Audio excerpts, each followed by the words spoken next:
오늘 본문을 보면 우리 하나님께서 왜 이스라엘을 사랑하시는지 도무지 이해할 수 없습니다. 근데 하나님께서 이스라엘을 그렇게 사랑하시고 선택하시고 그렇게 혼신의 힘을 다해서 그녀를 아름답게 만들어주기 위해서 애를 쓰고 있는 모습을 볼 수 있습니다. 우리도 가끔 그런 생각이 들지 않습니까? 왜 하나님이 세상에 하고 많은 사람들 중에 나를 선택하셔서 이렇게 하나님의 백성이 되게 하셨을까? 정말 뛰어난 사람들도 많고 나보다 양심적인 사람들도 많고 나보다 잘 살아가는 사람들도 많은데 왜 하나님이 하필이면 나를 선택하셔서 나를 위해 십자가에서 달려 죽으시기까지 하시고 또 지금도 나를 사랑하고 계실까? 미스테리 아닙니까? 예, 세상에는 그런 기적이 일어나기도 합니다. 오늘 우리는 이제 하나님께서 그 시온을 어떻게 사랑하셔서 얼마나 사랑하셔서 또 그 시온을 어떻게 하실 것인가에 대한 이야기가 나오고 있습니다. 오늘 본문의 핵심을 말하자면 하나님이 우리를 구원하신다는 것입니다. 하나님만이 우리를 구원하실 수 있고 또 실제로 하나님만이 우리를 구원하시겠다는 이야기가 오늘 그 말씀의 핵심입니다. 그 61장 10절을 보면 신랑에게 제사장의 관을 씌우듯이 신부를 폐물로 단장시키듯이 주님께서 나에게 구원의 옷을 입혀주시고 의의 겉옷을 둘러주셨으니 내가 주님 안에서 크게 기뻐하며 내 영혼이 하나님 안에서 즐거워할 것이다. 이렇게 돼 있잖아요. 근데 원래는 이제 이런 개역 개정이나 개역 성경을 보면 우리가 여호와 하나님 안에서 즐거워하고 즐거워할 것이다. 이 얘기가 사실 제일 서두에 나오는 말이거든요. 우리가 주 안에서 크게 즐거워하고 크게 기뻐할 것이다. 즐거워하고 또 즐거워할 것이다. 중의법을 써가지고 굉장히 즐거워할 것에 대해서 얘기하고 있어요. 근데 새 번역에서는 뒤로 빠지는 바람에 이사야서의 번역은 개역 성경이 훨씬 더 좋은 것 같아요. 여러 번 살펴보지만. 그래서 그 앞부분에 가야 돼요. 그래서 이제 이스라엘이 기뻐하고 또 기뻐할 것이라고 외치고 있습니다. 그런데 그가 기뻐하는 이유가 무엇입니까? 그는 무엇으로 기뻐하고 있습니까? 오늘 본문을 보면 이렇게 되어 있습니다. 내가 주님 안에서 크게 기뻐하며 내 영혼이 하나님 안에서 즐거워할 것이다. 이렇게 되어 있잖아요. 안에서라는 전치사를 이제 그냥 안에서라고 번역했잖아요. 그런데 이제 그 개역 개정에는 내가 하나님을 즐거워하고 또 내가 주님을 즐거워할 것이다. 이렇게 되어 있어요. 그래서 이 안이라는 이 전치사를 쓴 이유는 뭐냐 하면 헬라어에서는 n이라는, 이건 헬라어는 아니지만 안이라는 이 전치사는 관계를 의미해요. 관계. 그 관계를 즐거워하고 기뻐할 것이다. 이런 뜻이에요. 그래서 하나님 안에서 즐거워한다는 것은 하나님과의 관계를 즐거워하고 또 하나님과의 관계를 기뻐할 것이라는 그런 의미입니다. 하나님 때문에 나는 즐거워하고 또 즐거워할 것이다. 이렇게 하는 거예요. 그런데 왜 그러면 하나님 때문에 기뻐하느냐 하면 그 앞부분에 이제 새 번역 성경의 앞부분에 나오고 개역 개정인 뒷부분에 나오는데 두 가지죠. 하나는 신랑에게 제사장의 관을 씌워 주듯이, 그리고 의의 겉옷을 입혀 주시고 구원의 옷을 입혀 주시기 때문에 어떻게 한다는 거예요. 하나님이 나를 신랑처럼 여기셔서 구원의 관, 이 구원의 관은 제사장의 관인데 앞에 이제 금으로 기록되어 있어요. 금패를 이렇게 둘러서 여기에 여호와께 성결이라고 썼거든요. 여호와께 성결. 그리고 제사장의 겉옷을 입혔다 했잖아요. 그러니까 신랑의 겉옷, 의의 겉옷을 입혔다고 했잖아요. 그러니까 하나님께서 시온을 어떻게 꾸며 주시겠다는 걸 말해요. 성결하고 또 공의롭게, 공의의 겉옷을 입혔으니까. 그죠? 그러니까 시온을 공의롭고 또 아주 성결하게 거룩한 존재로 그렇게 가꾸어 주시겠다는 거예요. 그걸 생각하니까 이 시온이라고 자처하고 있는 이 사람이, 이 존재들이 너무 기쁜 거예요. 왜냐하면 하나님이 시온을 의롭게 만들어 주시고 거룩하게 만들어 주신다니까 그것이 너무 행복하고 너무 좋아서 내 영혼이 기뻐할 것이다. 즐거워하고 또 즐거워할 것이다. 그렇게 막 이렇게 외치고 있는 것입니다. 신부는 아름다운 보석으로 자기를 장식할 것이라는 것이죠. 그러니까 하나님이 시온을 공의롭다고 외투를 입혀주신다는 것은 그를 이제 이제 시온을, 그러니까 이걸 오늘날로 말하면 교회잖아요. 교회를 하나님께서 아름답게 공의롭게 정의롭게 만들어 주실 것이다, 이런 이야기죠. 하나님이 노력하셔서 그렇게 정의롭게 만들어 주실 것이다 하셨잖아요. 또 그뿐만 아니에요. 뒷부분에 가보면 이렇게 되어 있어요. 11절에 보면 땅이 싹을 내며 동산이 거기에 뿌려진 것을 움트게 하시 주 하나님께서도 모든 나라 앞에서 의와 찬송을 샘솟듯이 솟아나게 할 것이다. 그러니까 하나는 우리가 할 수 없는 일을 하나님께서 이렇게 입혀주셔서 우리를 의롭게 만들어주시고 우리의 공동체를 정의로운 공동체로, 교회를 하나님의 공의가 실현되는 공동체로 만들어주실 것이다. 그런 이야기겠죠. 입혀주신다는 얘기가. 또 하나는 그 의를 행할 수 있도록 의를 우리 마음속에 또 공동체 속에 심어주셔서 우리가 정의를 행하는 공동체가 되도록 하실 것이다. 왜냐하면 하나님의 정의와 공의가 땅에 심겨져서 식물이 자라듯이 하나님의 교회, 하나님의 백성들의 마음에 심겨진 그 공의는 자연스럽게 어떻게 하게 되겠어요? 성장하고 자라나게 되겠죠. 그래서 각 개인이 공의롭고 정의롭게 성장하면 우리 공동체가 어떻게 되겠어요? 하나님의 정의와 공의를 실현하는 공동체가 되는 거죠.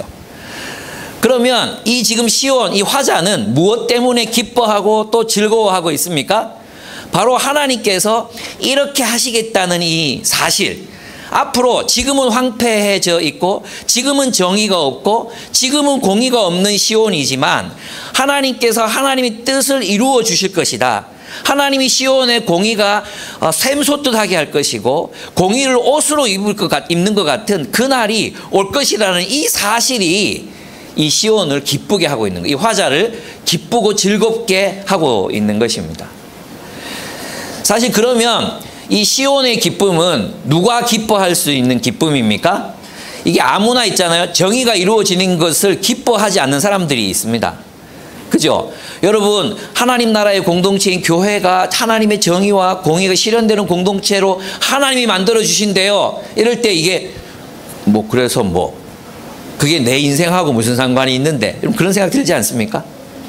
하나님이 내게 돈을 주시고 내게 필요한 걸 주시고 결혼하게 하시고 직장을 갖게 해주시고 그게 우리에게는 기쁨이지, 사람들이 정의로워지고 세상이 공의로워진다는 것이 그것을 기쁨으로 삼으려면 어떤 사람들이 이것을 기쁨으로 삼을 수 있겠어요?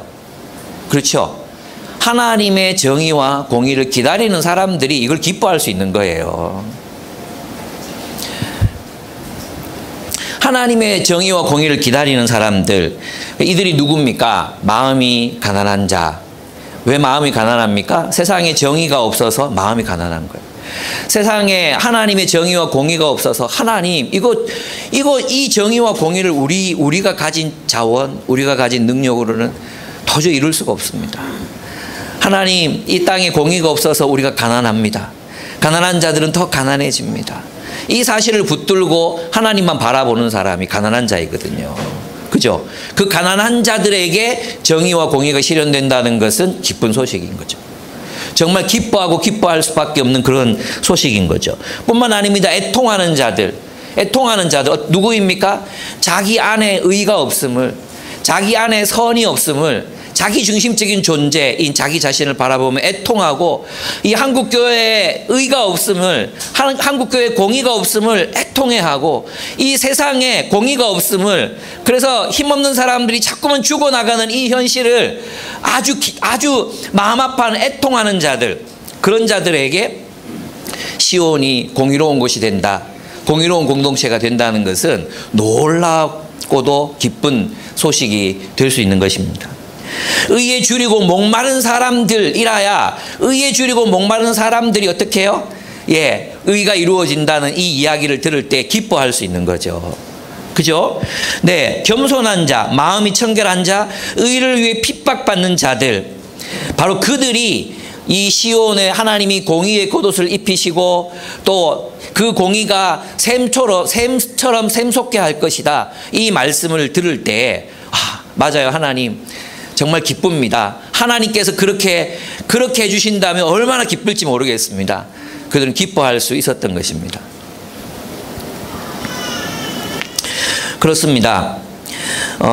누가 기뻐할 수 있습니까? 내 안에, 그리고 교회 안에, 또 세상에 정의와 공의가 없어 하나님만 바라보고 교회와 세상의 만연한 죄, 그리고 자기 안에 있는 죄로 인해 애통해하는 자, 의에 줄이고 목마른 자들, 겸손히 하나님의 구원을 기다릴 수밖에 없는 무기력한 자들, 의를 위해 핍박을 받아 갇힌 자들, 그들이 이제 기뻐할 수 있습니다. 왜냐하면 세상에 하나님의 정의와 공의가 실현될 것이기 때문입니다. 하나님이 나에게 의의 겉옷을 입혀주실 것이고 내 안에 심으신 의가 자라게 하실 것입니다. 하나님께서 교회를 정의와 공의로 변혁하실 것입니다. 하나님이 세상에 하나님의 정의가 샘솟듯 하게 할 것입니다. 이것이 시온의 소망이에요. 그러니까 우리 그리스도인들은 무엇으로 기뻐하는 사람들입니까? 소망, 산 소망. 하나님이 이 일을 반드시 이루실 거라는 소망. 하나님이 우리뿐만 아니라 온 세상을, 교회를, 우리 자신을 하나님께서 의롭게 옷 입혀주시고 의가 샘솟듯 해서 자라나서 싹이 나서 의의 나무가 되게 하실 것이다. 바로 그것을 바라보고 기대하는 것, 하나님이 이루실 것이라고 믿고 살아가는 사람들에게 기쁨이 주어지는 것입니다.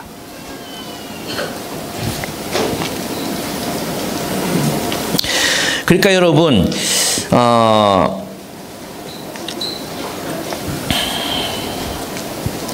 우리의 소망은 이런 비관적인 현실 속에서 발견될 수 있는 것이 아니라 하나님이 만들어 가시는 미래, 그 미래 가운데서 발견될 수 있는 것입니다.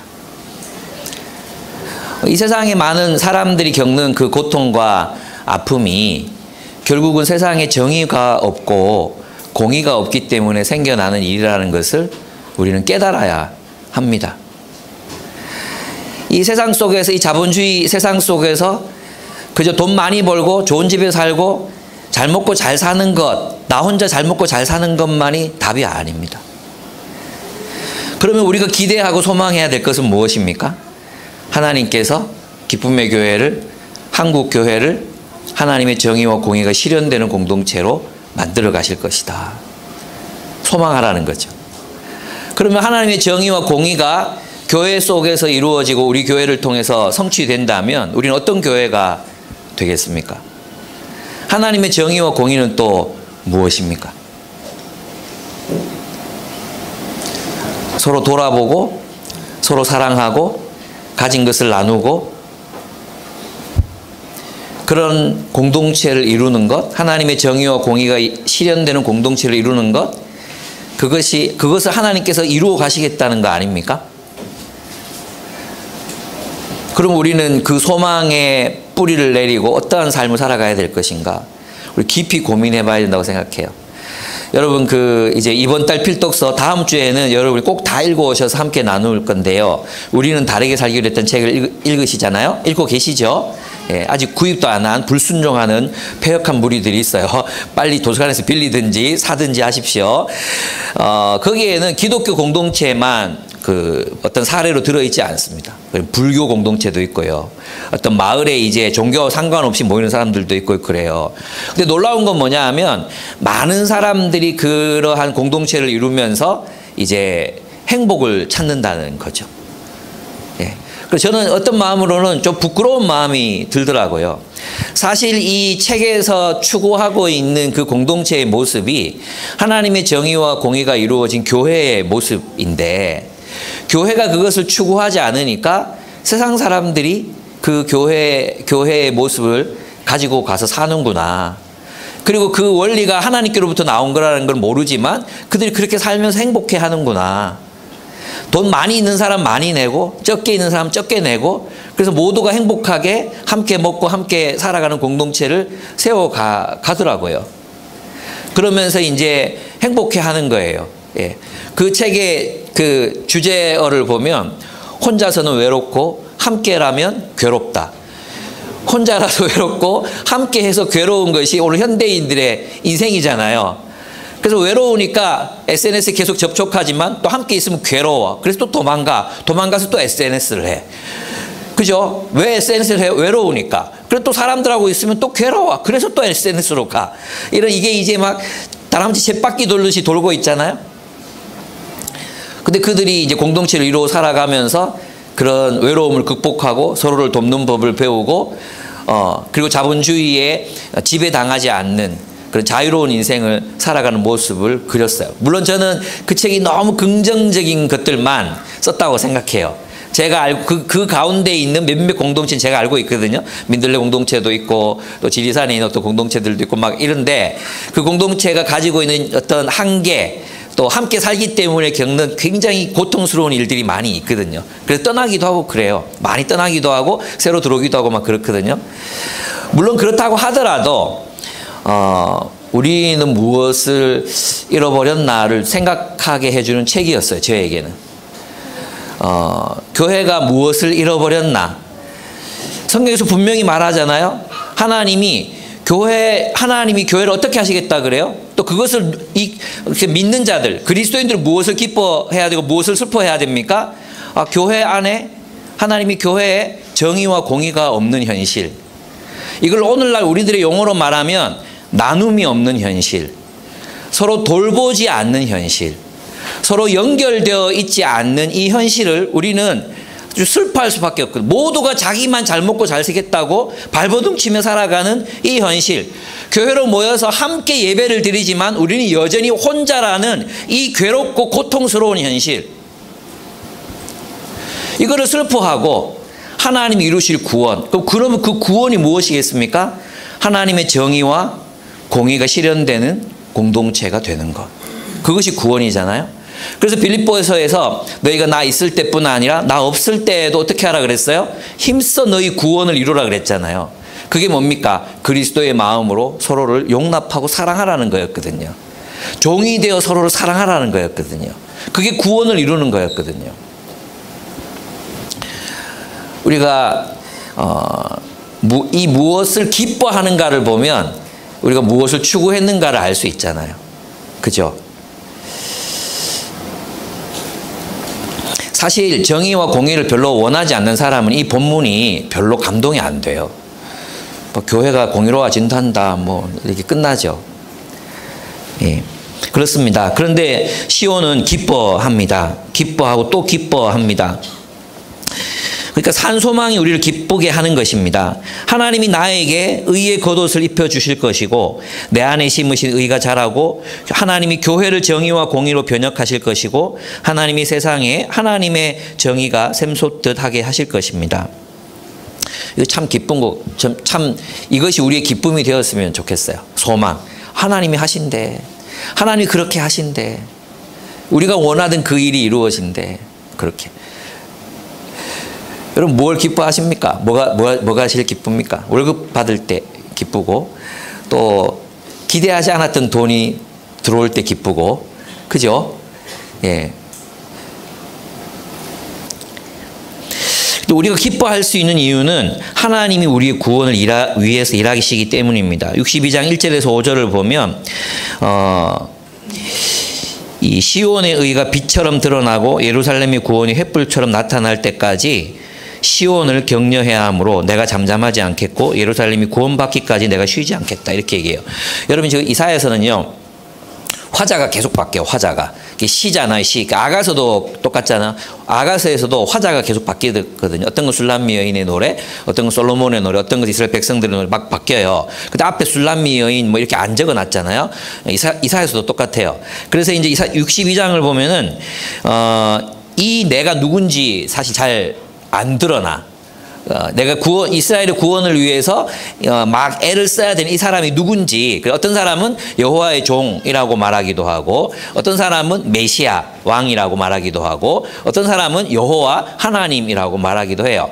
어쨌든 어떤 사람이든 간에 근데 이 본문을 근데 이 문맥을 보면은 앞부분에서 보면 내가 쉬지 않고 일해서 너희 겉옷을 입혀주고 또 의가 샘솟듯하게 하겠다 이렇게 말씀하셨잖아요. 그래서 이것은 메시아이든 여호와의 종이든 하나님의 열심히 이 일을 이루신다고 해석할 수 있어요. 그래서 이것은 하나님 여호와 하나님이 주체라고 볼 수 있습니다.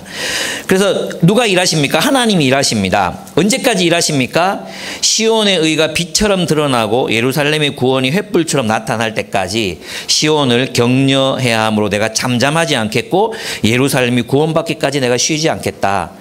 예, 우리가 이 구원을 하나님의 정의와 공의가 하나님 나라를 통해서 실현될 것이라는 이 소망을 확신할 수 있는 것, 그 소망이 반드시 이루어지는 일이라는 것을 확신할 수 있는 이유가 뭐죠? 우리 하나님이 일하신다는 것입니다.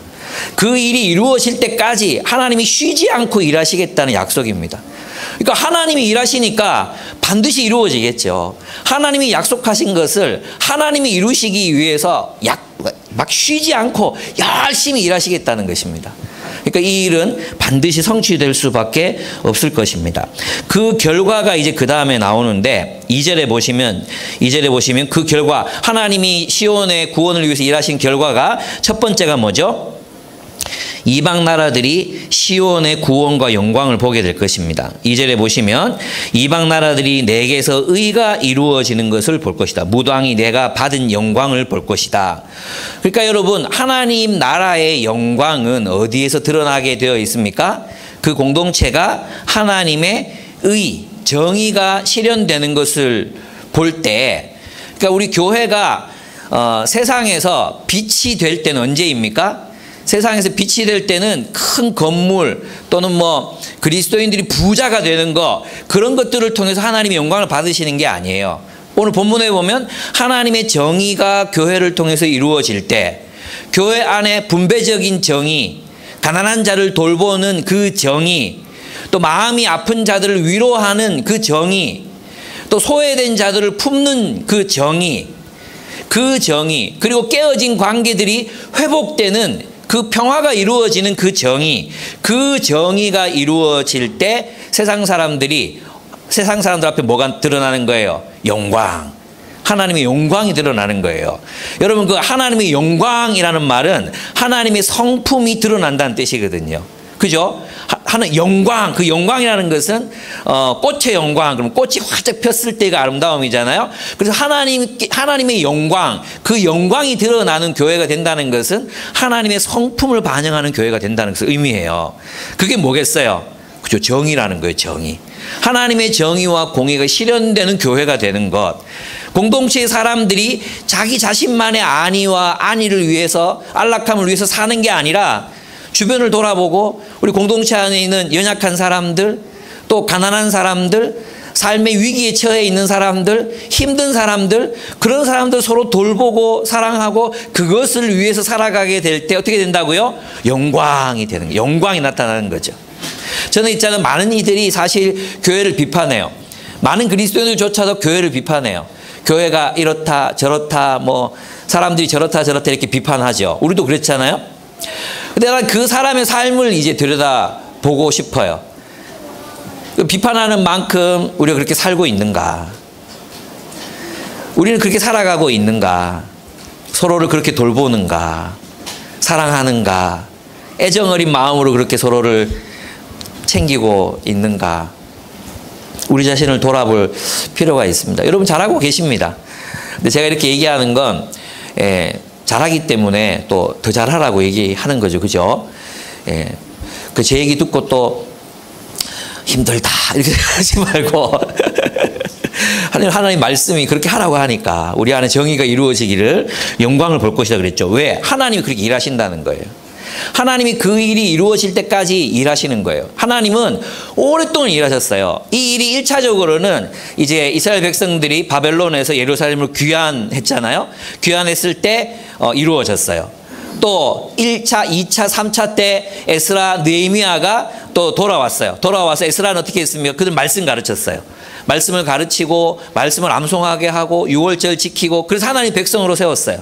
느헤미야는 성벽을 건설해요. 이렇게 1차적으로 이루어져요. 그리고 주님이 오셔서 주님의 초림 때 이 약속이 이루어졌어요. 그리고 요한계시록에 보면 주님의 재림 때 이 약속이 완전히 이루어질 거라고 약속하셨습니다. 하나님은 이 역사를 길게 오랫동안 끌고 가시면서 이 언약을 반드시 이루실 것입니다. 언젠가 주님의 뜻이 이 땅에서 완전하게 실현될 것입니다. 그날은 바로 하나님의 정의와 공의가 실현되는 날입니다. 그날은 새하늘과 새 땅을 유업으로 받게 되는 그날입니다. 그날에는 이제 정의가 그 새 하늘과 새 땅에서 거하며 살기 때문에 하나님이 친히 빛이 되셔서 우리를 다스리시기 때문에 더 이상 눈물이나 곡하는 것이나 아픈 것이 없더라. 주님이 약속하신 날입니다. 우리는 그 날이 오기를 기다리며 지금 여기에서 그 날을 실현하기 위하여 살아가는 그리스도인들이어야 합니다. 그렇죠. 그러면 그들이 의가 이루어지는 것을 볼 것이다. 그러면 무당이 네가 받는 영광을 볼 것인데 사람들이 너를 부를 때 주님께서 내게 주신 새 이름으로 부를 것이다. 그전에는요 어떻게 불렸냐 하면 이스라엘이 이제 하나님이 심판을 받았잖아요. 심판받고 다 쫓겨났어요. 그래서 황폐해졌잖아요. 그래서 그들을 이제 버림받은 자라고 불렀단 말이에요. 버림받은 자. 세상 사람들이 지어준 이름. 이방 사람들이 예루살렘을 보고 버림받은 자라고 불렸어요. 예. 그리고 그러니까 남편 잃어버린 신을 잃어버린 그런 버림받은 자라고 불렸다는 거죠. 또 버림받은 아내라고 불렸다는 거예요. 그런데 그렇게 불리던 그들에게 하나님께서 새 이름을 주십니다. 그 새 이름이 무엇입니까? 뒷부분에 가보면은 이제 그 차라리 개역개정처럼 헵시바, 뷸라 이렇게 번역했으면 더 좋았겠다 이런 생각이 들어요. 여기 보면 좀 너무 싱겁게 오직 너를 하나님께서 좋아하시는 여인 이러니까 이걸 아무리 뉘앙스를 되살리려고 해도 못 살리겠어요. 하나님께서 좋아하시는 여인. 또 뒤에 가보면은 결혼한 여인이라고 부를 것이다. 이렇게 돼 있잖아요. 이건 무슨 뜻이냐 하면 고대 사회에서 남편으로부터 버림받았다는 것은 희망이 없다는 뜻입니다. 자녀를 낳을 수 없고 자녀를 낳을 수 없기 때문에 희망이 없다. 생산을 할 수 없잖아요. 그런 뜻이었어요. 그런데 이제 그러한 사람들에게 너는 이제 헵시바. 내가 내 기쁨이 너 안에 있다. 너에게 있다. 너로 인해 내가 기쁘다. 이런 뜻이거든요. 너는 내 기쁨이다. 이런 뜻이에요. 결혼한 여인이란 말 너는 내 아내다. 이런 뜻이에요. 너는 내 기쁨. 너는 내 여자. 그러니까 이렇게 불릴 거라는 거죠. 그리고 그 하나님께서 새롭게 불러주는 이름이 12절에 나와요. 12절. 12절에 보면 하나님께서 사랑한 도성, 하나님께서 버리지 않은 도성이라는 새 이름으로 불린다는 것입니다. 여기서 헵시바와 뷸라, 그리고 하나님이 사랑하는 도성, 하나님이 버리지 않은 도성, 하나님이 사랑하시는 도시라고 그들은 불려지게 될 것이라는 것입니다. 그리고 또 이제 세 번째로 시온은 주님의 손에 들려진 아름다운 면류관이 될 것입니다. 3절에 보십시오. 또한 너는 주님의 손에 들려있는 아름다운 면류관이 될 것이며 하나님의 손바닥에 놓여있는 왕관이 될 것이다. 이렇게 얘기했습니다. 여러분 면류관과 왕관은 무엇을 상징합니까? 여러분 내가 면류관을 받았어요. 이 면류관은 이제 월계수 월계관이죠. 월계관. 내가 누구에게인가 월계관을 받았어요. 이건 뭘 뜻해요? 승리자라는 뜻이잖아요. 승리자. 그죠? 그 다음에 왕관을 받았어요. 왕관을 손에 받았어요. 그건 왕관이 내 손에 있다는 걸 뭘 말해요? 챔피언이라는 뜻이잖아요. 왕이라는 뜻이잖아요. 맞습니까? 그러니까 여러분 하나님이 이스라엘을 통치하시는데 시온에 하나님의 정의와 공의가 실현되면 하나님이 누구시라는 사실이 드러난다는 거죠. 그죠? 하나님이 누구? 하나님이 승리자이시고 하나님이 왕이라는 그 사실을 우리가 세상에 어떻게 알릴 수 있느냐? 어떻게 알릴 수 있어요? 하나님의 정의와 공의가 실현될 때. 하나님의 정의와 공의를 실현하는 교회가 될 때 교회가 하나님의 손에 들려진 면류관이요 왕관이 된다는 거죠. 내가 왕이다라는 사실을 하나님께서 선포하시는데 그 선포가 누구를 통해서? 그가 사랑하시는 교회를 통해서. 그 교회가 하나님의 정의와 공의의 공동체를 이룰 때 빛나는 자랑이 될 것이다. 근데 하나님이 하나님 우리 모습은 지금 그렇지 못한데요. 예, 그럴 수 있어요. 근데 구원은 하나님께 있어요. 그래서 하나님께서 우리를 그렇게 빛나는 존재들, 하나님 손에 들려진 왕관 같은 존재들, 하나님이 이 교회를 통치하십니다. 하나님이 우리를 다스리십니다. 우리가 하나님의 백성입니다. 라는 사실을 우리가 정의와 공의를 실현하는 백성으로 살아갈 때 하나님이 온 세상의 통치자이심을 나타내시겠다는 뜻입니다. 이 말은 또 우리를 그렇게 기뻐하시겠다는 뜻이기도 해요. 여러분, 왕관은 머리에 쓰는 거잖아요. 손에 들고 있는 게 아니에요. 그죠? 근데 왕관을 손바닥에 올려놓을 때는 언제예요? 바라볼 때죠. 왕관을 손에 올려놓고 던지려고 손에 드는 거 아니잖아요. 왕관을 손에 들고 던지려고 하는 거 아니잖아요. 예, 어떻게 해요? 바라볼 때. 내 왕관. 내 빛나는 왕관. 그게 우리라는 것입니다. 우리. 하나님이 우리를 빚어서 하나님의 자랑으로 하나님이 왕이시라는 사실을 드러내는 증인으로 우리를 삼으시겠다는 거예요.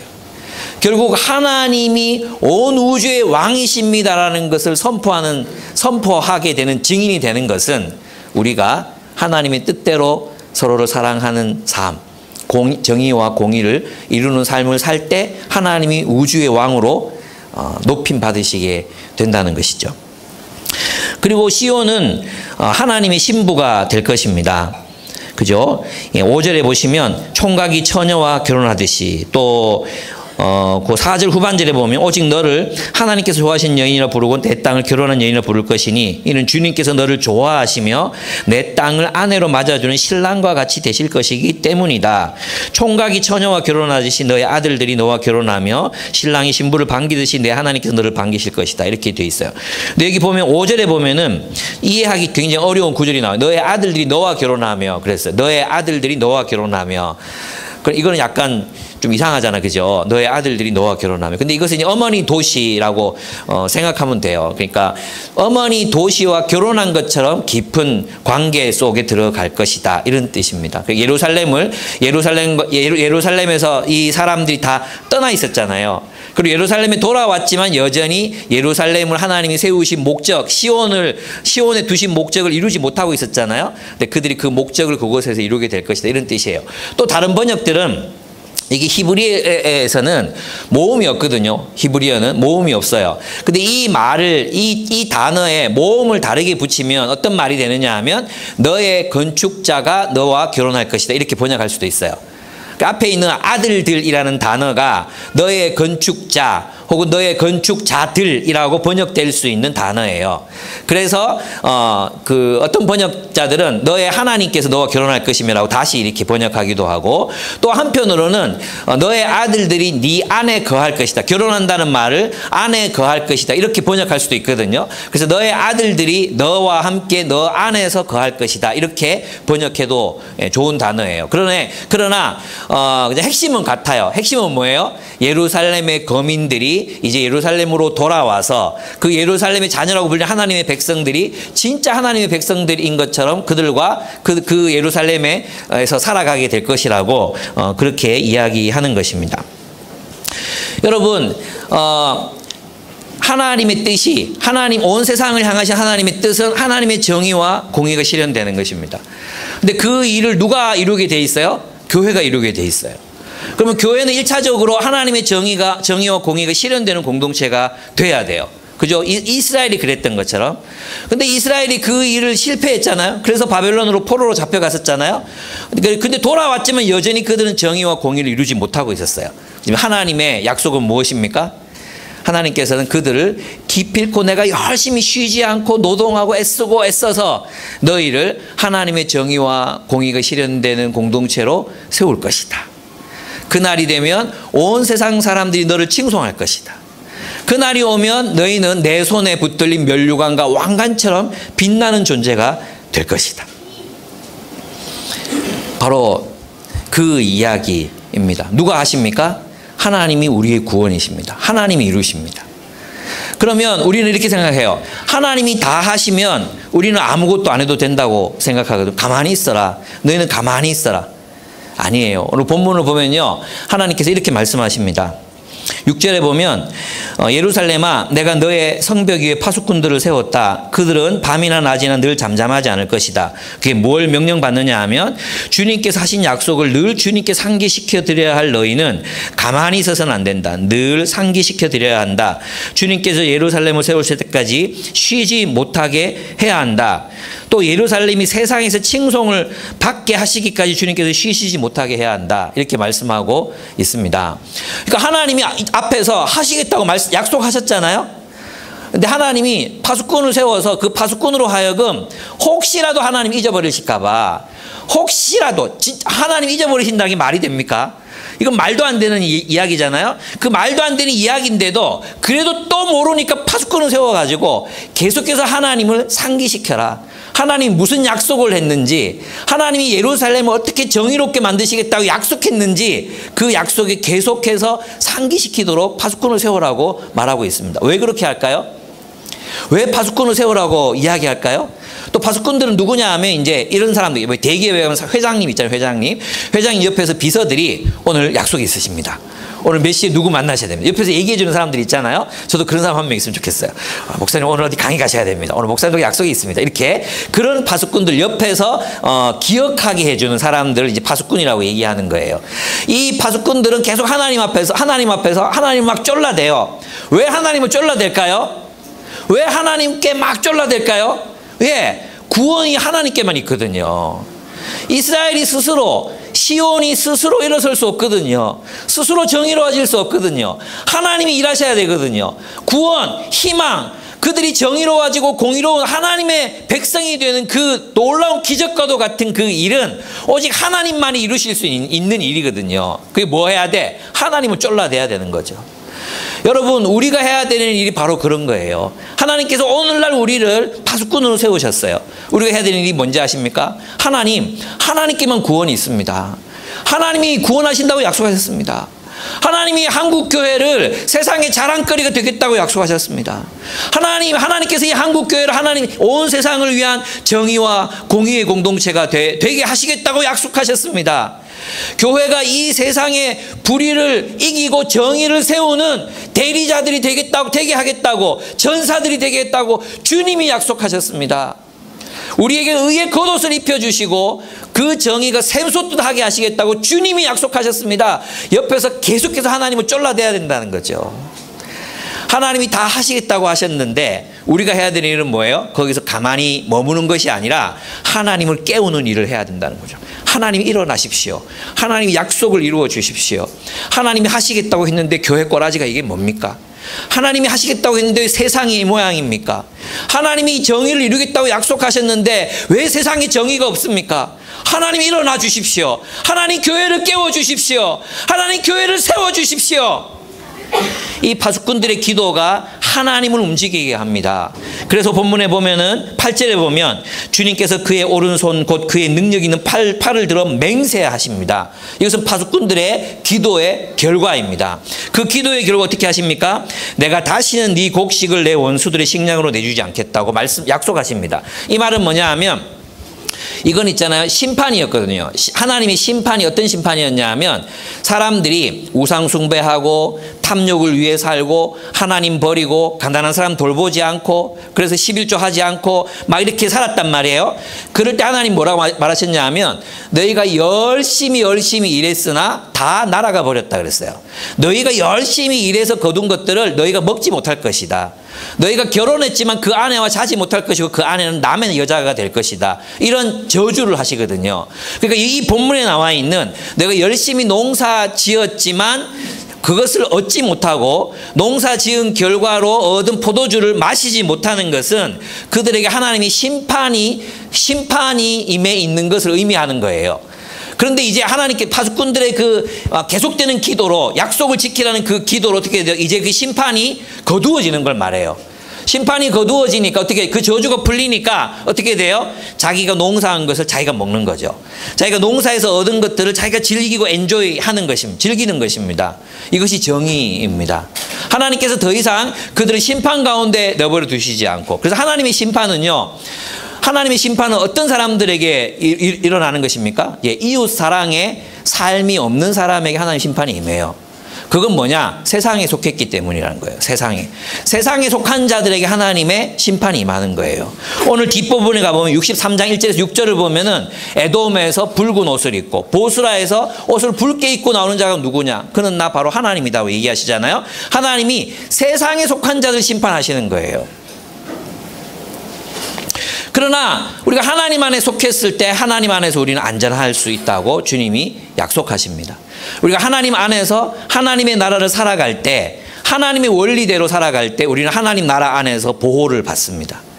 그러나 있잖아요, 우리가 세상에서 살잖아요. 그러면 세상이 원리대로 살아가면 세상에서 심판받습니다. 하나님이 세상에 타작기를 돌리십니다. 하나님께서 포도를 따서 포도를 밟는 틀 안에 넣어놓고 밟으십니다.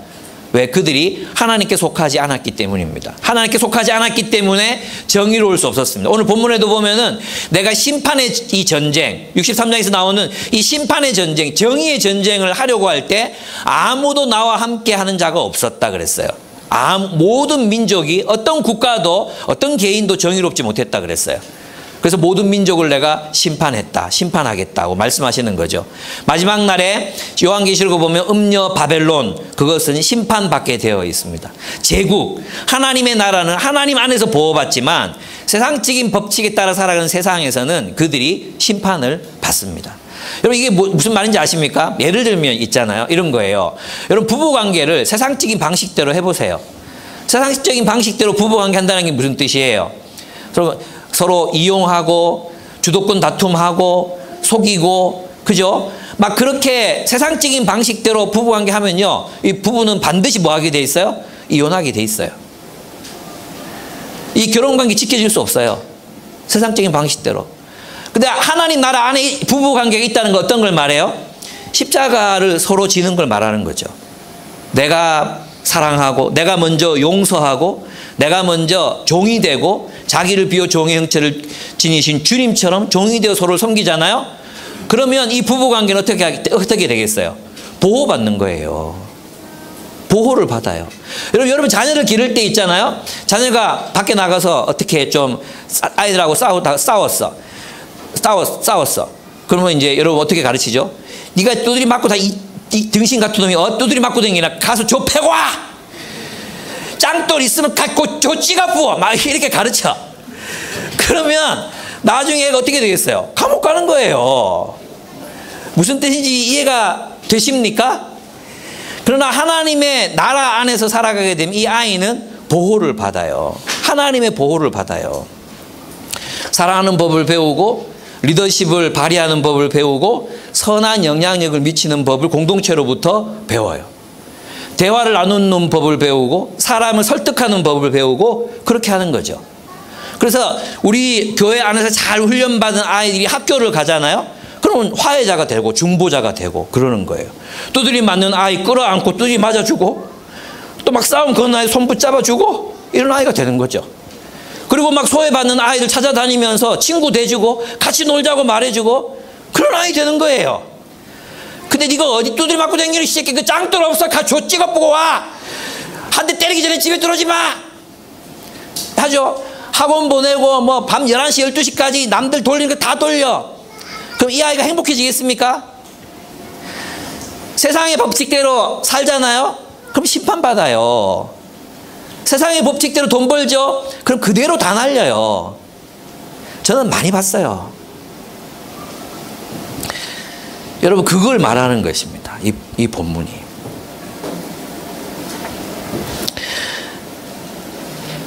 여러분, 우리는 하나님 나라 안에 있을 때 보호를 받습니다. 세상으로 나가면 하나님이 심판을 받습니다. 그것은 우리 명선 형제랑 그때 성경 공부하면서 명선 형제가 정말 잘 얘기해 줬는데, 그래서 하나님이 무슨 철방망이를 들고 다니면서 막 부시고 이런 분이 아니에요. 그냥 내버려 두시는 거예요. 세상은 세상의 원리대로 돌아가요. 그럼 그 세계 속에서 그 세계 속에서 그냥 죽는 거죠. 심판받는 거예요. 그게 로마서가 말하는 거예요. 저들을 죄에 내버려 두사, 음행에 내버려 두사, 이렇게 얘기하시는 것입니다. 그 자체가 이미 심판이라는 것입니다. 하나님 나라 안에 산다는 것은 단순하게 교회를 나온다는 게 아니라 그랬잖아요. 성경이 말하는 대로의 그 뜻을 깨닫고 그 뜻대로 살려고 애를 쓰는 거예요. 한마디로 말하면 뭐예요? 십자가를 지는 거예요. 십자가를 지고 종노릇하는 거예요. 서로에게 종노릇. 그렇게 십자가를 지고 서로에게 종노릇 할 때 우리 공동체에서 무엇이 이루어집니까? 하나님의 정의와 공의가 실현되는 것입니다. 여러분, 우리는 서로를 위해서 그렇게 십자가를 지고 있습니까?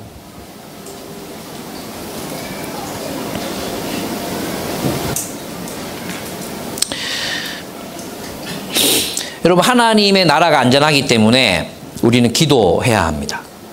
하나님, 교회를 세워주십시오.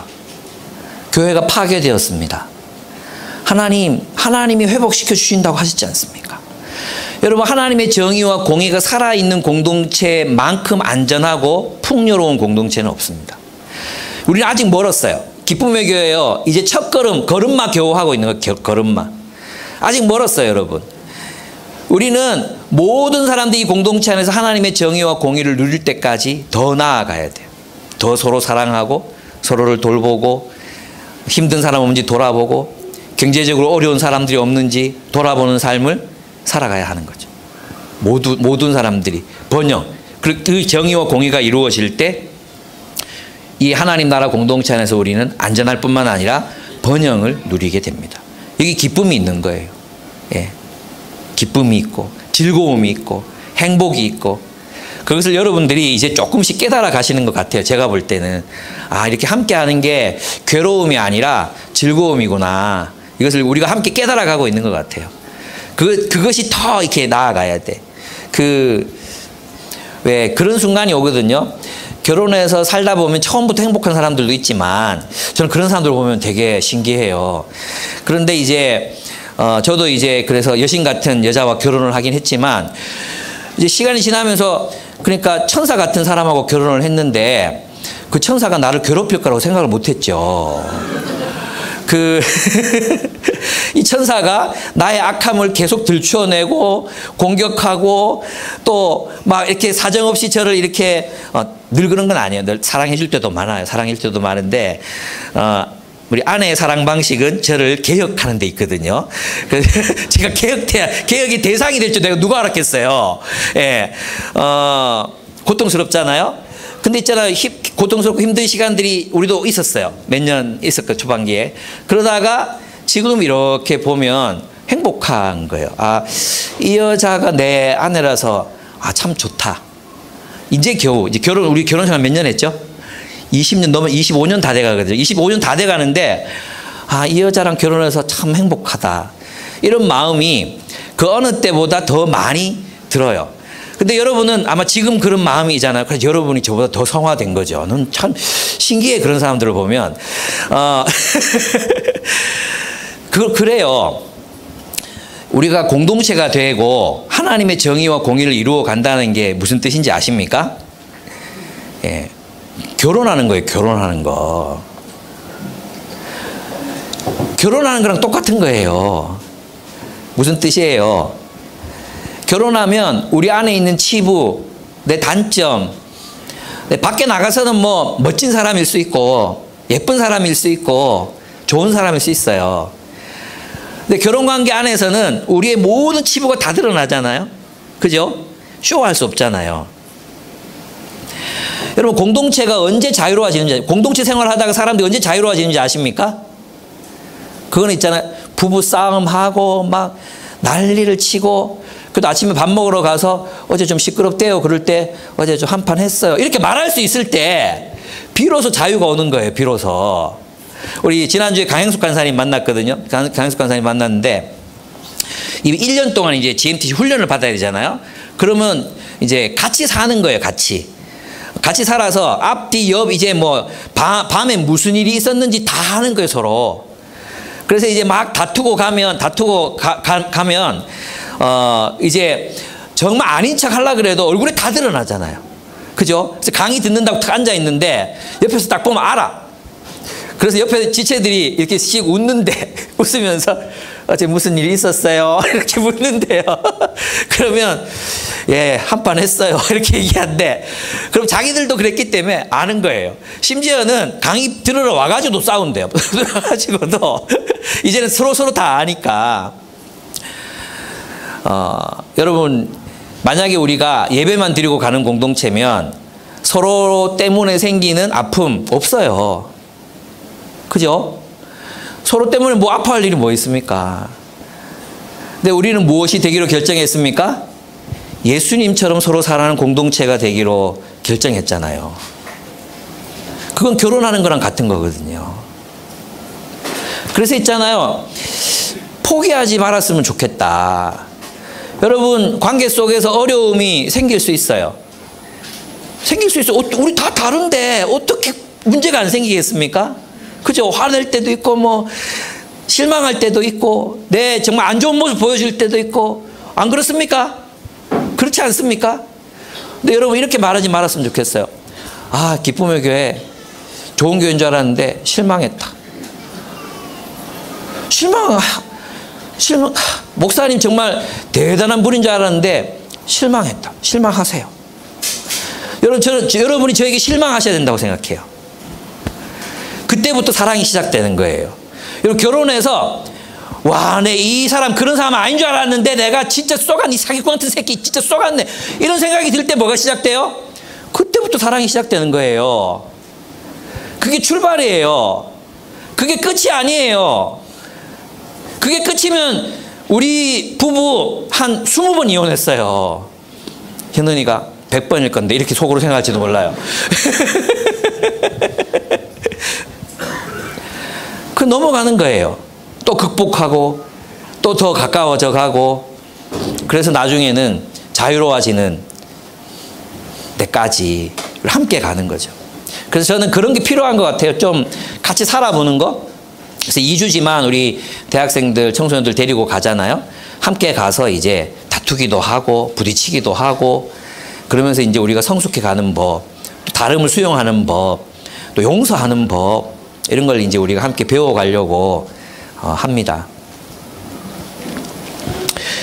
제가 말씀드린 건 뭐냐 하면, 하나님의 정의와 공의가 이루기까지 기도하기를 멈추지 말아야 된다. 또 뿐만 아니라 뭘 해야 되느냐 하면, 그 뒷부분에 가보면 10절부터 보시면 이제 하나님께서 이렇게 명령하십니다. 나아가거라. 성 바깥으로 나아가거라. 백성이 돌아올 길을 만들어라.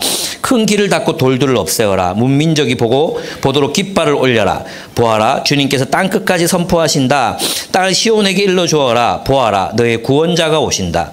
그가 구원한 백성을 데리고 오신다. 그가 찾은 백성을 앞장 세우고 오신다. 사람들은 그들을 거룩한 분의 백성이라고 부르며 주님께서 속량하신 백성이라고 부르겠다. 사람들은 너 예루살렘을 하나님께서 사랑한 도성이라고 부르며 하나님께서 버리지 않은 도성이라고 부를 것이다. 예. 결국 그러면 앞부분에서 보면 하나님이 우리를 구원하십니다. 맞죠? 예. 하나님께서 열심히 일하셔서 우리를 정의와 공의의 공동체로 세우실 것입니다. 맞죠? 그렇기 때문에 우리는 뭘 해야 됩니까? 파수꾼처럼 기도해야 합니다. 하나님, 이 교회에 하나님의 정의와 공의가 실현되게 해 주십시오. 우리 한국교회에 하나님의 정의와 공의가 실현되게 해 주십시오. 우리 간구해야 합니다. 그 다음에 뭐 해야 돼요? 예루살렘을 위해 일해야 합니다. 하나님이 일하시니까 가만히 있는 게 아니야. 이 공동체가 하나님의 뜻대로 정의롭고 공의로운 그런 공동체를 이룰 수 있도록 뭐 하라는 거예요? 길 닦으라는 것입니다. 이 본문에서 이제 길을 닦으라. 지금 이 사람들 이미 포로 귀환했거든요. 포로 귀환했어요. 예루살렘에 살고 있는 사람들이에요. 근데 성 밖으로 나가서 길을 닦으래요. 이게 무슨 말이겠어요? 시죠, 시. 메타포예요, 메타포. 어떤 메타포입니까? 아직 예루살렘은, 아직 시온은 너희가 시온 땅으로 돌아왔지만 너희는 시온이 되지 못했다는 거예요. 그러니까 누가 필요해? 일할 사람들이 필요해. 여호와의 종으로서 일어나서 어떻게 해? 그 공동체를 하나님의 나라로, 하나님의 정의와 공의가 실현되는 나라로 세우고 여호와 하나님을 따라 함께 일할 사람들이 필요하다는 것입니다. 그러면 이제 결론을 한번 맺어 보겠습니다. 그러면 이 본문은 우리들에게 굉장히 많은 그 질문을 저는 던져준다고 생각합니다. 이 본문이 말하는 바가 무엇입니까? 교회는 무엇이라는 것을 이 본문이 말해줍니까? 하나님이 교회를 세우신 목적이 무엇이라는 것을 말해줍니까? 하나님이 교회를 세우신 목적은 교회가 하나님의 정의와 공의를 위한 보루, 최후의 보루가 되는 것입니다. 교회는 하나님의 정의와 공의가 실현되어야 하는 공동체입니다. 그러면 이 하나님께서 영광을 받으시는 일은 언제 일어납니까? 교회가 하나님의 정의와 공의를 위해서 살아갈 때, 먼저 그런 공동체가 되고 이 구성원들이 세상에 나가서 하나님의 정의와 공의를 실현하기 위해서 일할 때, 그때 이제 하나님이 영광을 받으십니다. 근데 하나님이 이 일을 하시겠다고 약속하셨어요. 하나님이 반드시 이 약속을 이루시겠다고 하셨어요. 하나님이 일하시겠다고 약속하셨어요. 그래서 우리가 해야 될 일이 뭐죠? 파수꾼처럼 기도하고 하나님 이루어달라고 기도하고 또 어떻게 해요? 이 교회를 세우기 위해서 일해야 되는 것입니다. 그러면 우리가 이 공동체에서 서로 해야 되는 일이 뭘까요? 기쁨의 교회는 여러분이 속한 숲은 또 여러분의 공동체는 어떻게 하나님의 정의와 공의를 실현하는 공동체가 될 수 있을까요? 어떻게 해야 우리는 서로를 더 깊이 돌보는 공동체를 이룰 수 있을까요? 어떻게 하면 우리는 우리 공동체 안에 경제적으로 힘들고 어려운 사람들을 섬기고 돌보고 또 책임지는 공동체가 될 수 있을까요? 그래서 함께 번영을 누리는 공동체가 될 수 있을까요? 우리는 다르게 살기로 했다의 주인공들처럼 어떤 주거 공동체를 세우거나 또 시골로 들어가서 함께 농사를 짓거나 또 이런 일은 우리가 선택한 길이 아니었어요. 그럼 우리는 하나님께로부터 받은 그것들을 가지고 어떻게 이런 공동체를 세워갈 수 있을까요? 저는 우리에게 달렸다고 생각해요. 하나님이 각 공동체마다 다른 모양, 다른 모습으로 살아가게 했다고 생각하거든요.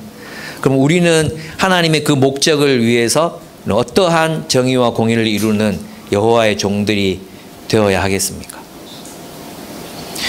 또 63장에 보면 분명히 하나님께서 세상에 속한 자들, 그래서 정의와 공의의 세상을 살지 않는 세상의 원칙을 따라 살아가는 사람들 심판하시겠다고. 이것은 이방 세상을 말하잖아. 그러니까 하나님이 세상을 심판하세요. 그럼 세상을 심판할 때 누구와 함께 심판하겠어요? 세상에 속한 자들을 심판하거든. 그렇죠? 뭐 하나님이 여기서 본문에 보면 누구를 구원하십니까? 하나님 나라에 속한 자들을 구원하시거든. 그래서 에베소서에 보면 그것은 예수를 머리로 한 그 공동체에 속한 사람들, 내가 그 안에서 발견되려 함이니라, 이렇게 말씀하셨죠. 바울이 내가 그 안에서 발견되려 함이라. 어디서 발견된다는 거야? 그리스도의 세계 안에서 발견되려 함이라. 내가 세상 가운데 있었던 사람으로 발견되지 않고 그리스도 안에 있는 사람으로 발견되려 함이라. 내가 하나님 나라를 살았던 사람으로 입증받으려 함이라 그랬거든요. 여러분의 삶의 방향을 저는 묻고 싶어요. 우리 교회가 하나님의 나라를 위해서 계속해서 나아가고 있다면 우리 계속해서 하나님의 나라를 향해 나아갈 거예요. 그죠? 근데 우리가 이런 삶, 세상도 아니고 하나님 나라도 아니야. 하나님 나라의 정의와 공의를 추구하는 것도 아니고, 그렇다고 또 세상을 막 사는 것도 아니야. 다르게 말하면 세상적인 삶도 살면서 하나님 나라도 살아. 그건 불가능해요. 무슨 뜻인지 이해됩니까? 우리는 하나님의 나라를 향해서 계속해서 걸어가든지 아니면 세상을 향해서 계속해서 걸어가든지 두 가지 길밖에 없어요. 우리 교회는 하나님의 나라를 향해서 계속 걸어가는 교회가 되려고 합니다. 그러면 세상에 발 디디려고 하면 힘들어요. 하나님의 나라만이 여러분을 안전하게 지킬 수 있습니다. 그죠? 그럼 우리는 어떻게 하나님의 나라가 되어가야 할까요? 하나님의 정의와 공의를 실현하는 공동체를 세워가야 하겠습니까? 서로 사랑합시다. 서로 사랑합시다. 또 서로 돌봅시다. 또 누가 힘든 사람인지 어려운 사람들인지 서로 돌보고 서로 책임지고 살아가는 그런 삶을 함께 살아갑시다. 한계에 부딪혔을 때 포기하지 맙시다. 여러분, 이 본문 이사야가 왜 썼겠습니까? 포기하지 말아라. 그거 아닙니까? 포기하지 말아라. 이 땅에 하나님 나라 공동체를 세우기로 마음먹었느냐? 또 그렇게 그 약속을 믿었느냐?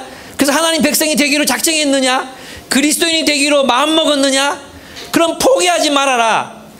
미운 사람이 생기고 내 이기심의 장벽에 가로막히고 내 하고 싶은 대로 살고 싶고 나누기 싫은 순간이 오고 사람들이 꼴보기 싫은 시간도 오고 아무리 말해도 변화되지 않는 사람들과 공동체가 있고 그래도 포기하지 말아라.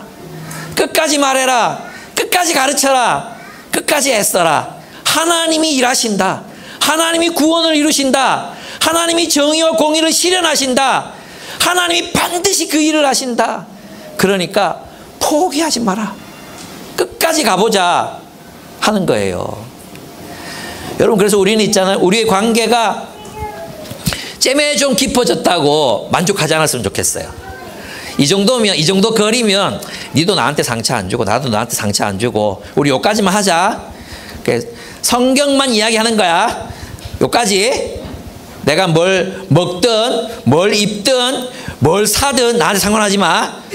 됐어. 여기까지. 더 들어오면 다쳐. 니도 다치고 나도 다치고. 이건 세상이에요. 우리는 부부싸움 하듯이 싸워야 돼요. 예. 부부싸움 안 해본 혜미나 종석이 이게 무슨 뜻인지 모르죠. 예? 우리 부부싸움 하듯이 싸워야 돼요. 그리고 넘어서야 돼요. 그리고 어쩔 수 없이 사랑하는 법을 배워야 돼. 그게 교회야. 그렇게 될 때 정의와 공의가 이루어지는 거야. 우리가 뭐 싱숭생숭 민둥민둥 어떻게 하나님 나라가 이루어지겠습니까? 전에도 얘기했잖아요. 여러분 있잖아요. 여러분 동생이 아니면 부모님이 해외여행 가신다. 그럼 어떻게 해요? 용돈 넣어 드릴 수 있잖아요. 아깝지 않잖아요. 그죠? 부모님한테는 아깝죠. 참 인간들이 이기적이야 우리가. 그죠? 근데 자식들 어디 간다 그러면 그래 뭐 더 주고 싶잖아요. 그죠? 자식 안 낳아봐서 모르겠죠. 이게 더 주고 싶거든요. 네. 그런 마음이 생겨요. 막 더 해주고 싶고 막 그렇잖아요. 예. 왜 그래요? 사랑하니까 그렇거든. 사랑하니까. 우리가 서로를 바라보면서 있잖아. 아, 내가 누군가를 사랑한다면 막 더 주고 싶을 거예요. 더. 우리 거기까지 한번 가봅시다. 거기까지. 하나님이 하신다 했으니까. 하나님의 정의와 공의가 이루어질 때 우리 하나님의 영광의 면류관이 된다고 말씀하셨으니까 우리 이 일이 이루어질 때까지 한번 가봅시다. 세상의 교회들이 초대교회가 잠깐 도달했던 그곳, 초대교회가 잠깐 도달했던 그곳, 그래서 서로를 뜨겁게 사랑하니까 세상 사람들이 감히 상종치 못하더라 했던 그 목표, 거기까지라도 우리 한번 가봤으면 좋겠어요.